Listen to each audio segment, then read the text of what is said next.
Good.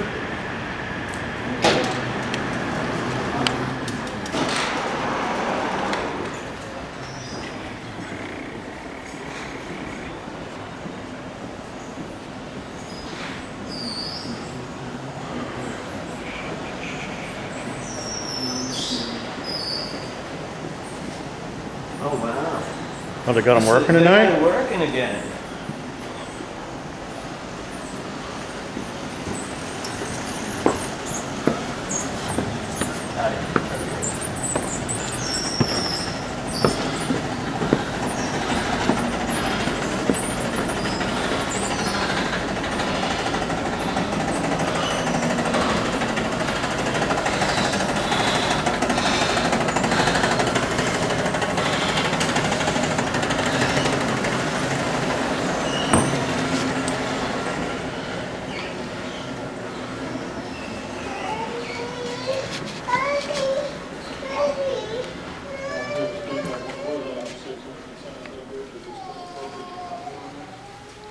No, sir. Item 6 has been continued to December 1st, where it'll be amended and voted on December 8th.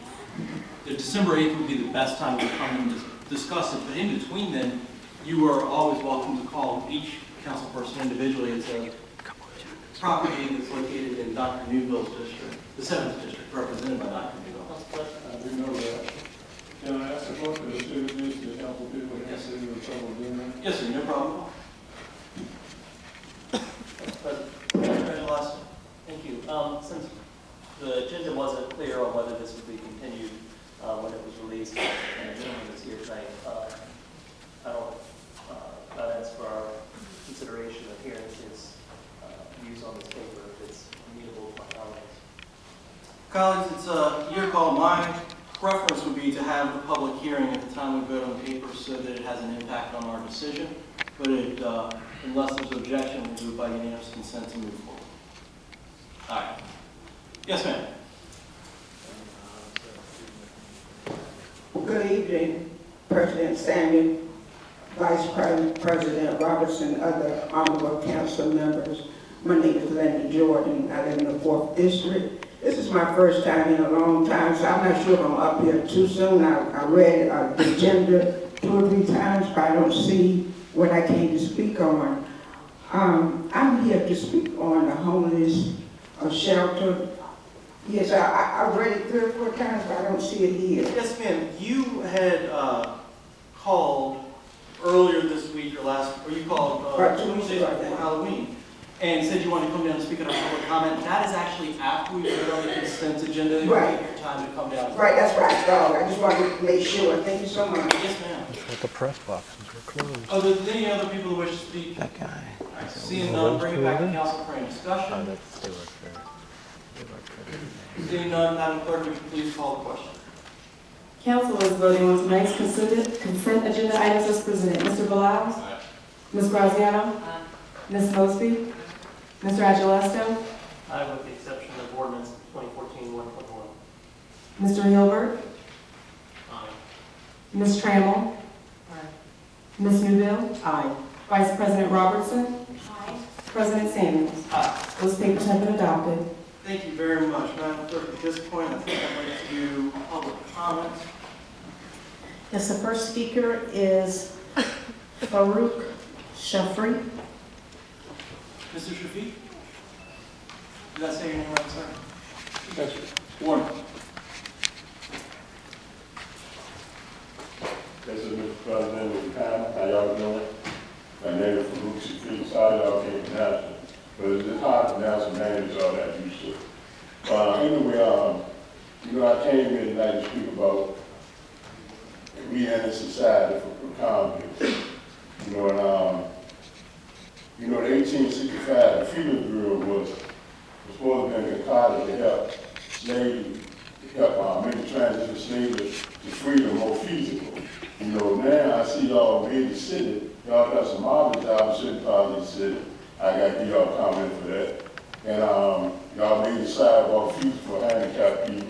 You made the buses feasible for handicapped people.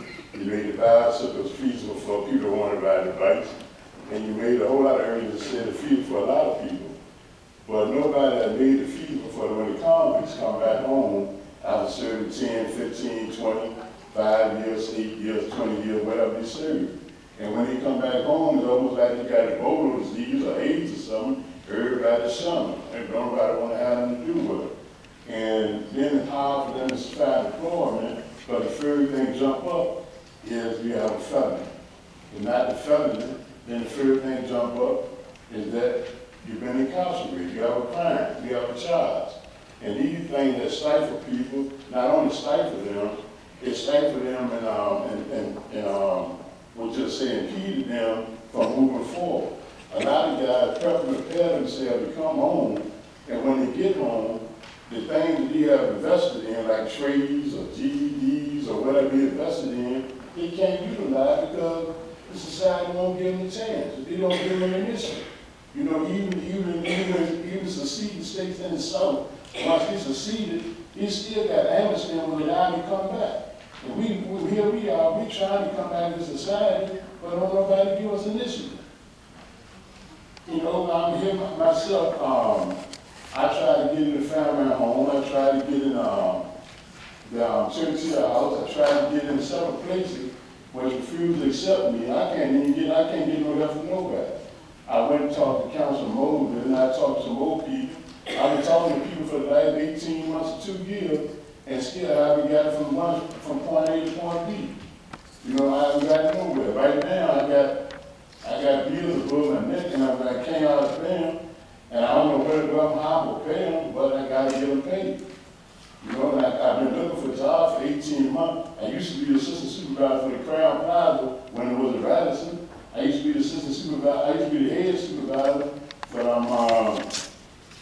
Virginia City County Housekeeping Department, and I was the head auditor for Richmond Memorial before it became Memorial Beacon before I was incarcerated. But now I can't even find a job. Thank you very much, sir, for Yes, sir. bringing this to our attention. I know Ms. Mosby championed the ban the box movement at the beginning of her term. Dr. Newbold has done significant work as well. Would either of you, council members, like to say anything before we move on? Thank you for coming. And I wanted you to come so that everybody can hear, and then we can all work together for a solution. I'm in the process at this moment of having a form of information for returning citizens so that social services can be there, so you'll know how to get what you need from social services. Workforce development can be there so that they can assist you. I'm working on some things so that the information can be there so that you can get the information that you need. I know that you talked about not being able to reach out to social services and they reach back to you. But I'm going to try to bring the information so at that moment, if we can get you all to come out, then at that time, the questions can be answered at that moment. Once again, my door is open, but this will give it an opportunity for us all to have heard you and to work together to come to the solution to help returning citizens. Because I do understand. I thank y'all for hearing, appreciate that. Thank you, Mr. Shafiq. Yes, sir. Next speaker is Linda Jordan. Mr. Jordan. Oh, good. Thanks for having me.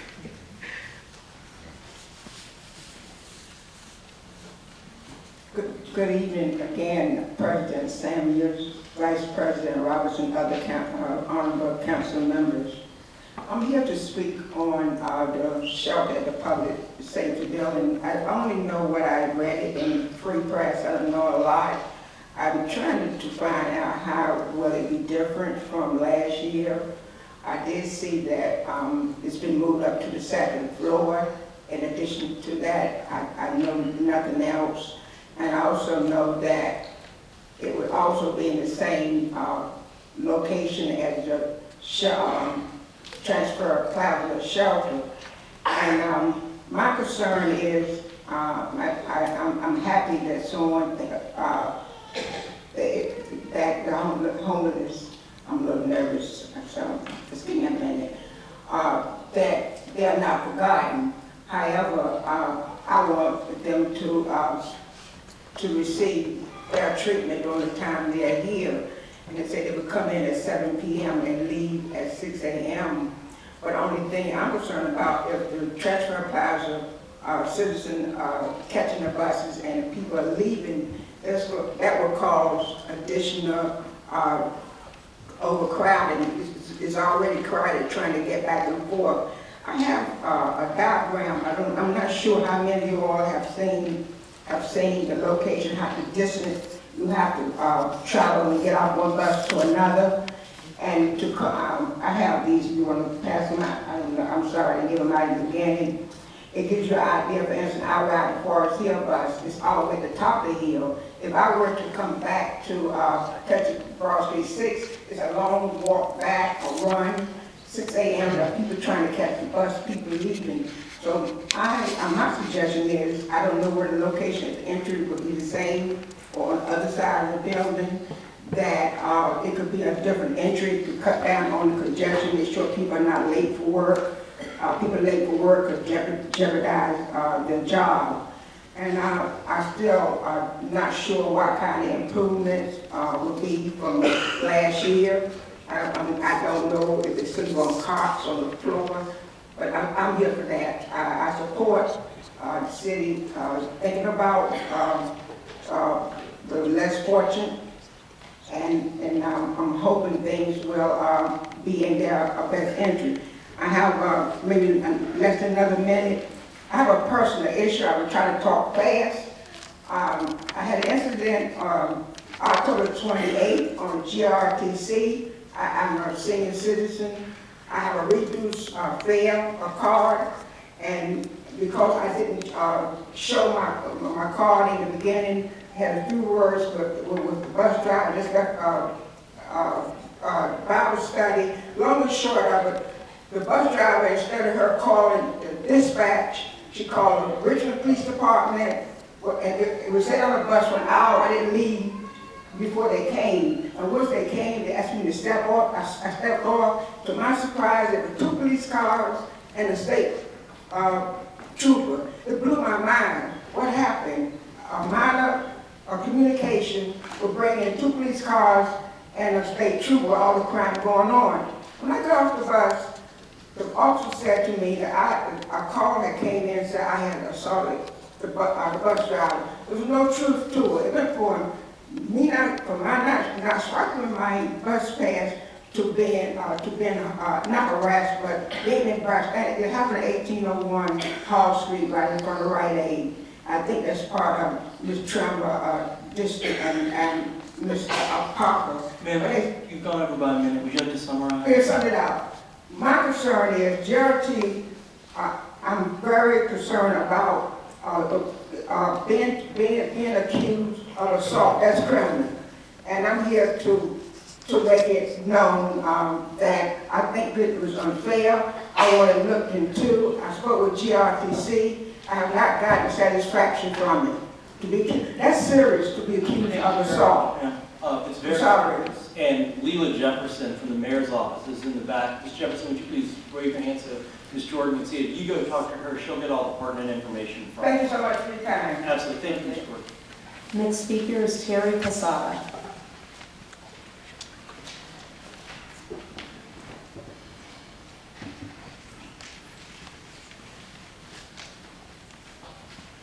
Good evening, Mayor, Councilman Samuels, Council President, excuse me, and members of the City Council.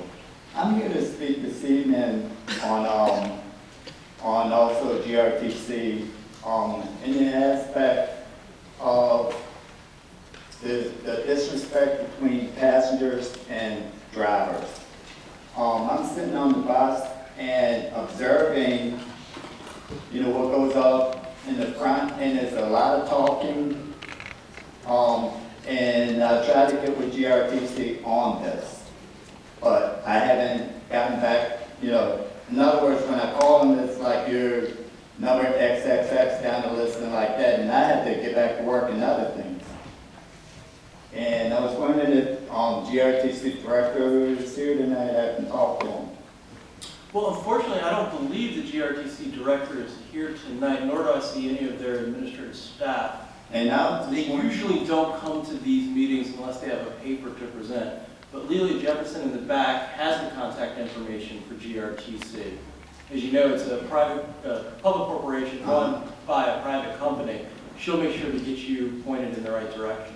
And the other thing too, and I'm gonna sum this up, when I was playing my radio with earphones, and why couldn't everybody, say something about the people in the front talking to the driver instead of pointing at me, playing my radio too loud? That's just, two wrongs don't make a right?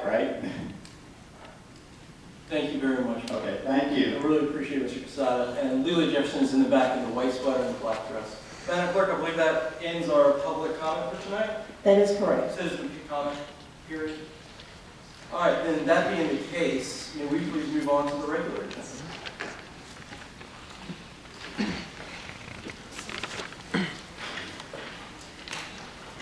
Yes, for the regular agenda, that's item number 25, ordinance number 2014-237, to authorize the CAO to execute a Stone Brewery Corporation agreement between the city and the Economic Development Authority for facilitating the construction of authority facilities that will house the operations of Coochie Roberts Brewing Company, doing business as Stone Brewery Company. That paper is before you. Thank you. Those in the audience tonight that wish to speak in support or opposition. Well, let's start with opposition. Anybody here want to speak in opposition to this case? Hi, Mr. Dorsey. Yeah, you can call me Mr. Dorsey if you like. As far as the law goes, I'm one of the people, and I'm a man. The people ordain the government. I'm just giving you orders, and you're unlawfully not following them. I do want to talk about the Stone Brewery agreement, which I guess pretty much nobody knows anything about, and if they do, they're not informing the public. I really don't think that I mean, it's just typical of everything, but I don't think it's a good idea to secretly give away a bunch of money to a booze company in order to bring an undisclosed amount of not very good jobs for a not very good purpose to the city of Richmond. I don't get what good this is going to do. You can go to the store at Kroger, you can buy fairly inexpensive Stone Brewery products. We don't need all our tax money to go to producing more alcohol. I mean, judging from what I've seen on the news about the schools and knowing what I know about how the whole operation is just all a sham. And the tax dollars don't really go to anything ever other than to line the pockets of other wealthy people, and that you all up there must be serving the interest of the richest 15 to 20% of the population with this deal. Obviously, really, because nobody else drinks Stone Brewery products, and nobody else goes on vacations based around going to breweries around the country, like I hear government officials saying is going to happen when this brewery comes to town. And another thing, I think there should be full disclosure.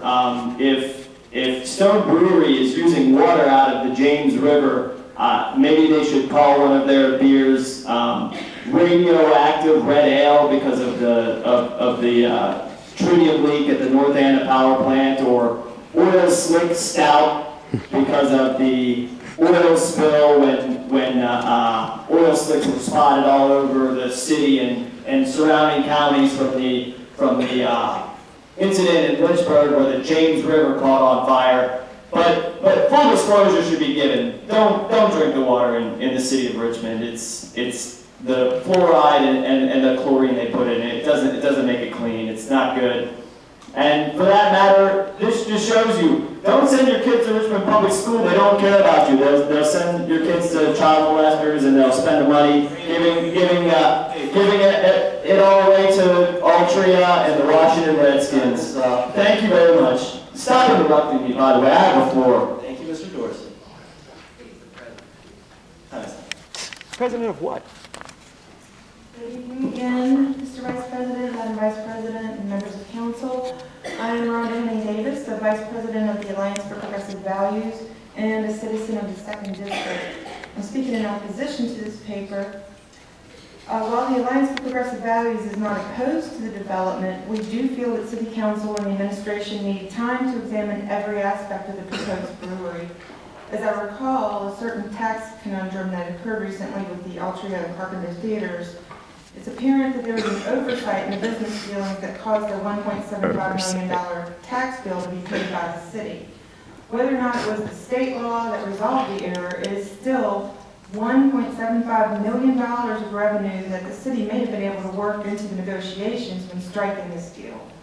It's $1.75 million that was never addressed, and we don't have it. We can't really recover that. Richmond is in an excellent location. We're 2 hours away from the ocean, the mountains, and our nation's capital. We have wonderful climate. We have 4 seasons, none too severe on average. We have an abundance of natural beauty all around us. We're located on the falls of the James River. We have an abundance of history right here, great museums, and excellent restaurants. We should not have to continually make sweetheart deals to companies in order to attract them to our city. Citizens are weary of the hard sell tactics that the administration uses in order to sell citizens on business deals that use our tax dollars to boost private enterprise. Citizens are stuck paying the Washington Redskins $500,000 a year after we already donated an historic site for their practice field and have yet collected the extremely reasonable rent from bond supporters for the Patterson Avenue School. If there's one thing that Richmonders do, it is to remember. We remember the failure of and the costly removal of 6th Street Marketplace. We remember all of the business deals in the past that have cost citizens money rather than bring money to the city. The Alliance for Progressive Values urges you to postpone any vote this evening that may compromise more taxpayer dollars without a complete and thorough examination of every aspect of this project, including the impact on our natural resources. Breweries use an exorbitant amount of water. How will this impact citizens? Will the facilities use any renewable energy sources? Will the company as a tenant pay taxes? If we're not allowed to collect taxes, can we make a deal that will still recoup the taxes that might have been collected if the brewery built its own facility? Once again, we're asking you as council members to protect the interests of our citizens. Thank you. Thank you, Ms. Henning. Yes, ma'am. Good evening, President Samuels and Vice President Robinson, members of the City Council. My name is Florence Breeda. I would like to second Ms. Henning's statement. I'm here because I just don't understand how and why we can't make deals out in the open. Why is it that the EDA have to run everything, and everything they do is under the table behind closed doors? I work for the federal government. If we was to do this, to make deals behind closed doors, you know, with no visible anything. Yeah, the federal government sitting behind closed doors. She's a fucking idiot. So allow people to make deals and don't tell And a you self-proclaimed anything. criminal. Now you're about to throw $30 million into this other project, another one. And we don't know where that money is coming from, who's doing what was the procedure, how did the company that got the contracting deal, how did they get that? Nothing is, everything is disclosed. Nobody knows anything and nobody can tell us anything. But you don't have no problem spending my money. And at the same time, you give away $1.7 million to something else that happened. You're not paying attention somewhere. You come up with $100.7, but you can't come up with $2 more million to fix our schools. So I don't understand that. That just makes no sense to me. So who's doing the business? I mean, are all of your eyes just closed? You know, you do this, and no matter how you do it, this is how it's going to be. You do that. Nobody has to know what you're doing. Nobody has to know what the attorney, what papers he's signing and who he's talking to. Because we're not doing business right here. You're not being accountable. I'm so disappointed sometimes, and I know that you're all very educated people. You're here to work for us. I understand that we have to have businesses to come here, but you gotta hold them accountable too. And we're gonna hold you accountable for every dollar that you spend, that you don't tell us about, that we find out in the newspaper. You know, there's no open bidding. The way business is done is just not right. DCU can have anything and everything they want, whatever. They're just eating up for. What's that? I need to get one of them. I didn't get one. No, They're hold on making to it. big bucks. They don't even want the local kids to go to that college. And you know this is true. So I want to know, when are you going to get on the stick? When are you going to take care of business the way business is supposed to be done? I'm no big expert, but you got to do better. We're holding you accountable. Are there those in the audience tonight that would like to speak in support of this paper? All right, seeing none, I will bring, oh, sorry, is there one?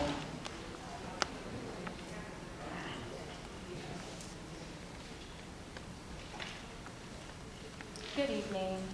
My name is Tamika Harrell. I'm actually the chair for Fulton Future and also a representative of Fulton Hill Properties. I will say that the support of the community for Stone Brewery has been outstanding. We've had several meetings with the CFO and the COO as well as the community members, and the community is in support of Stone Brewing Company. We're excited about the partnership, not only for our community, but also the partnership for them to learn more about not only Richmond, but Rockets and Greater Fulton's future. So just wanted to speak in support of my councilwoman, Dr. Newville, and thank you for your time. Thank you very much. It's owned by the All right, seeing no Unification other Church. speakers, I'll bring it back to council for any discussion. Who, back when they built the Rockets Landing thing, they Mr. donated Aguilar, money I shouldn't look at to you every single member of council. That's the Moonies. That's all right. Your name comes first in the alphabet. That's Thank you very much. real estate owner. From earlier presentations, the council's been advised that we are working through a checklist of various ordinances that we have to pass. And this is one more on that checklist. And we've done, I think it's perhaps 4 or 5 to date, and there's still yet more to come, including the issuance of the bonds and financing. So this is one of those progressions, and I think what we have done previously was to establish the performance agreement between the city and Stone Brewing. This particular ordinance codifies the relationship between the city and the Economic Development Authority. And with that, I do want to put on record what we have discussed as a body, and that is the current the current cooperation agreement is lacking some language that we as council would like to see in there. However, we should act to approve this and then amend the cooperation agreement at a later date. And it appears that that's not in conflict to the EDA, it's not in conflict to Stone Brewing, it's not in conflict to the city council, since we agree that we can essentially reflect the language that was used in the cooperation agreement for the Lee Street Development Agreement, aka the Redskins Training Camp. And that is just to put on record that we will be amending in the future the cooperation agreement for Stone Brewing with the EDA to include the phrase under revenues net of city investment to be used only for economic development projects and activities, including staff support pursuant to a cooperation agreement concerning such project or activity between the city and the authority. And I think that's very important so that we as a city council maintain the oversight, the accountability that the citizens expect of us, so that as we are appropriating funds and that we are making expenditures of public taxpayer money, that as that money is expended, that we in fact do have some level of oversight and can see what is being budgeted. So I would be supporting this paper tonight with the expectation that my colleagues will commit to the agreement earlier, that they will support the amended language of the cooperation agreement. That's ridiculous. When it's brought back in December. I think the city attorney had confirmed. Thank you. Any other comments? All right. Mr. Angelazzi, just to make sure, were you asking for the city attorney to confirm that? I believe the city attorney and I had a conversation. There was a proposal to amend this that is actually a paper that has been introduced. I don't think we've taken any action on it. And rather than taking the time to amend this tonight and delaying action, I believe what the city attorney has confirmed is that this proposal to amend will essentially be it'll be introduced as an amendment. Mr. Jackson, maybe you can clarify for me what the legal terminology is, since I can't put words in the mouth. Mr. President, Yes, sir. the process Mr. Rizalowski and I discussed was the introduction of a new paper at the next meeting that would call for the agreement between the city and EDA that is approved tonight pursuant to a provision in this agreement to allow the modification of the agreement to include language Mr. Rizalowski described earlier. Discussion by other council members? Dr. Newman? Just wanted to point of clarification, it would include, but we're not limited to that language. We would have the opportunity to look more exhaustively in terms of that relationship and opportunities between city and EDA. It's not limited to that. That's the question. Mr. Jackson. That's entirely up to the council. Ms. Graziano? Thank you, Mr. President. I just want to sort of chime in with Dr. Newville, and that is the paper will be introduced, then we'll have a discussion and figure out where we want to go. Thanks. Other comments? All right, seeing no other comments, Mr. Angelosco, I'll come back to you. Thank you. I'm not trying to limit the conversation to that specific language, but it does come to, in my view, it comes to a policy decision of how the city